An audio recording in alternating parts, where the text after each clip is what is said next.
अपराध जो कर देता है उसकी अग्रिम जमानत ले लेता है और वो बचने की कोशिश करता है कि साहब पुलिस के फंदे में ना पड़ो। कानून तोड़ने वाले को पता होता है कि कानून किस तरह से तोड़ा जाता है और कानून के साथ किस तरह से खेला जाता है। अर्णव गोस्वामी वैसे तो अपने आप को राष्ट्रभक्त कहते हैं, राष्ट्र प्रेमी कहते हैं, अपने आप को सबसे बड़ा देशभक्त बताते हैं, लेकिन संविधान की अवहेलना करते हैं।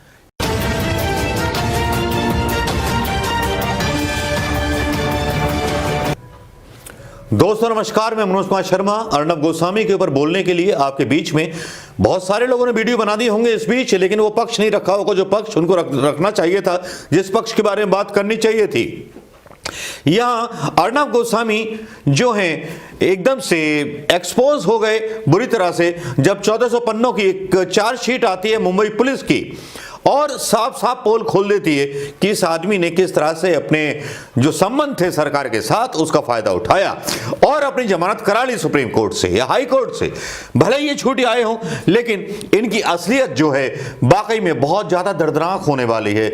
जो आने वाला समय इनके लिए ज्यादा खतरनाक होने वाला है, क्योंकि फेक टीआरपी के केस में मुंबई पुलिस ने 1400 पन्नों की चार्जशीट पेश की है। रिपब्लिक टीवी के अधिकारी समेत 12 आरोपी बनाए गए हैं। मुंबई पुलिस ने पिछले महीने टीआरपी, आपको पता है कि खुलासा किया था टीआरपी घोटाले का, उसी को लेकर के ये सारी पॉइंट आउट की गई है सारी चार्जशीट। अब इसमें टेलीविजन रेटिंग पॉइंट घोटाले की जांच कर रही मुंबई पुलिस की क्राइम ब्रांच ने मंगलवार को मजिस्ट्रेट कोर्ट में 1400 पन्नों की चार्जशीट पेश की है। इसमें रिपब्लिक टीवी के डिस्ट्रीब्यूशन हेड घनश्याम शर्मा 12 आरोपियों के नाम है। चार्जशीट में ऑडिटर और फॉरेंसिक एक्सपर्ट समेत 140 लोगों को गवाह बनाया गया है। 140 गवाह, समझिए इस बात की गंभीरता को कि अर्णव कितने लंबे नपने वाले हैं। 2 आरोपियों को भी सरकारी गवाह बनाने की अर्जी दी गई है। पुलिस का कहना है कि आगे की जांच के बाद सप्लीमेंट्री चार्जशीट पेश की जाएगी। सप्लीमेंट्री जो होती है मतलब पहले वाली, जो असली होती है उससे पहले वाली। कथित टीआरपी घोटाला पिछले महीने तब सामने आया था जब rating agency broadcast agency research council ने हंसा रिसर्च ग्रुप के जरिए यह शिकायत दर्ज कराई थी। कुछ टीवी चैनल्स रेटिंग के आंकड़ों में हेरफेर कर रहे हैं। चैनलों को विज्ञापन टीआरपी के आधार पर ही मिलते हैं, नेचुरल सी बात है। मुंबई पुलिस के आयुक्त परमवीर सिंह ने पिछले महीने दावा किया था कि रिपब्लिक टीवी और 2 मराठी चैनल बॉक्स सिनेमा फक्त मराठी टीआरपी के आंकड़ों में छेड़छाड़ कर रहे हैं। हालांकि रिपब्लिक टीवी और दूसरे चैनलों ने इन आरोपों को गलत बताया था। आरोपी चैनलों के मालिकों को पुलिस ने फरार आरोपी बताया है जो पकड़ से बाहर है। चार्जशीट में पुलिस ने आरोपियों के खिलाफ धारा 409, 420, 465, 468, 406, 120 भी, 201, 204, 212 और 34 लगाई है। इस मामले में अब तक 12 आरोपियों को गिरफ्तार किया गया है, जिनमें रिपब्लिक टीवी के डिस्ट्रीब्यूशन हेड घनश्याम शर्मा, पहले ही मैंने जिक्र कर दिया। न्यूज को पढ़ के बताना इसलिए जरूरी है दोस्तों, उसके बाद में मैं अपना बोलूंगा कुछ। पुलिस का दावा है कि पकड़े गए आरोपी चैनलों के अधिकारियों और जिन लोगों के घरों में टीआरपी मीटर लगे हैं उनके संपर्क में थे। आरोपियों ने चैनलों से पैसे लेकर वही चैनल दिखाने की बात कबूल की है। फोन, लैपटॉप, बैंक खातों के भी सबूत हैं कि किस तरह से उनके खातों में ट्रांजैक्शन हुआ। एक अधिकारी ने यह भी बताया कि रिपब्लिक टीवी के सीईओ प्रिया मुखर्जी जांच में सहयोग नहीं कर रही हैं। पूछताछ के लिए उन्हें जब बुलाया गया वे अपना मोबाइल लेकर के नहीं आई। इसके अलावा अर्णव के साथ हुई चैट भी उन्होंने डिलीट कर दी। इस चैट को हासिल करने की कोशिश की गई। फिलहाल मुखर्जी ने गिरफ्तारी से बचने के लिए कर्नाटक हाई कोर्ट में अग्रिम जमानत ले ली है। जो भी अपराधी होता है, अपराध जो कर देता है उसकी अग्रिम जमानत ले लेता है और वो बचने की कोशिश करता है कि साहब पुलिस के फंदे में ना पड़ो। कानून तोड़ने वाले को पता होता है कि कानून किस तरह से तोड़ा जाता है और कानून के साथ किस तरह से खेला जाता है। अर्णव गोस्वामी वैसे तो अपने आप को राष्ट्रभक्त कहते हैं, राष्ट्र प्रेमी कहते हैं, अपने आप को सबसे बड़ा देशभक्त बताते हैं, लेकिन संविधान की अवहेलना करते हैं, टीआरपी कानून तोड़ते हैं और उसके बाद दावा करते हैं मैं सबसे बड़ा राष्ट्रभक्त हूं, मैं भारत प्रेमी हूं। एक लहर सी बहा दी है, राष्ट्र प्रेम की गंगा बह गई है देश में। लगता है कि 17 सालों में कोई राष्ट्र प्रेम की गंगा बहाता हुआ राष्ट्रभक्त पैदा ही नहीं हुआ। वो सारे लोग जो राष्ट्र की तरक्की में काम करते थे, चाहे मजदूर हो, किसान हो, चाहे कर्मचारी हो, वो सब बेकार थे, वो सब गद्दार थे।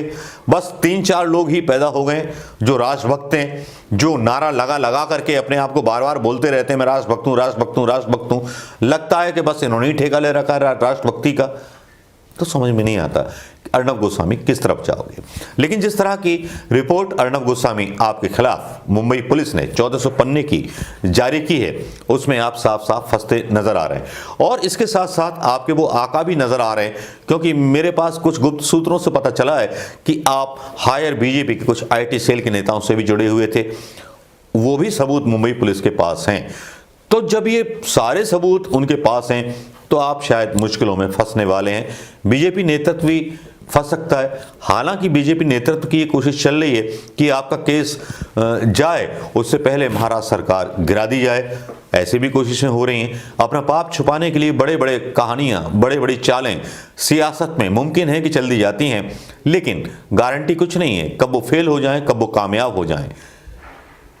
अर्णब गोस्वामी, वैसे आजकल चीखना चिल्लाना कम हो गया है आपका, वरना पहले चीखना चिल्लाना बहुत था। कभी ताली पीटते थे, कभी चिलम मांगते थे, कभी नशा लाओ नशा लाओ, इस तरह के वीडियो वायरल होते रहते थे।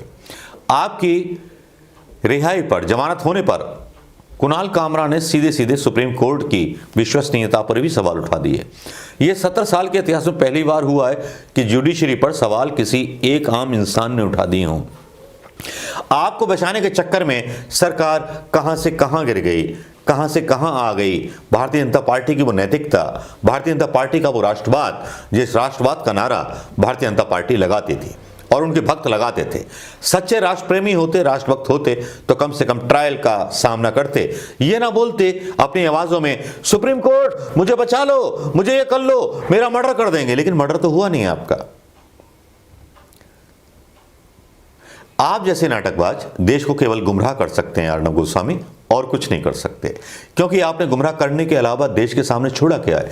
क्या एक बार भी आपने सवाल कोरोना के बारे में पूछा, जो कोरोना की गलत रिपोर्ट्स हिंदुस्तान के सामने लाई गई, उसके बारे में एक भी डिबेट आपने चलाई? शायद नहीं चलाई।